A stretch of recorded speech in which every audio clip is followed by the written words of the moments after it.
بسم اللہ الرحمن الرحیم۔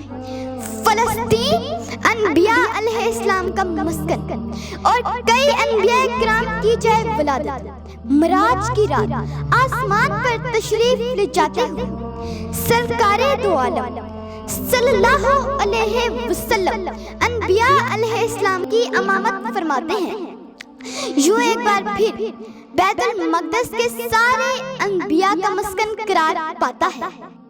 اسرائیل آئے دن فلسطینی مسلمانوں پر ظلم و ستم کے پہاڑ توڑ رہا ہے، لیکن سلام ہے ان فلسطینی مسلمانوں پر جو ظلم سہ کر بھی لا الہ الا اللہ کا نعرہ بلند کرتے ہیں۔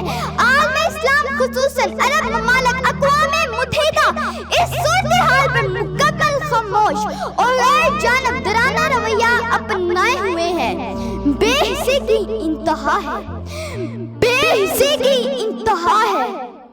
آج قبلہ اول بیت المقدس کے سرخ مینار اور فلسطین کے مظلوم مسلمانوں کی درد بھری آواز 59 اسلامی ممالک اور 2 عرب مسلمانوں کو پکار رہی ہے۔ اے مسلمانوں جاگو، فلسطین جل رہا ہے۔ اے مسلمانوں جاگو، فلسطین جل رہا ہے۔ آج فلسطین کی بیٹیاں سواری کے بھاگ پکڑے مسافر کی راہ تکتی ہیں تو کبھی صلاح الدین ایوبی کو پکارتی ہیں کہ تیرا فلسطین جل رہا ہے، کہ تیرا فلسطین جل رہا ہے، تیرا فلسطین جل رہا ہے۔ خون مسلم ارزاں ہو چکا ہے، خون مسلم ارزاں ہو چکا ہے۔ اے مسلمانوں نہ سمجھو گے تو مٹ جاؤ۔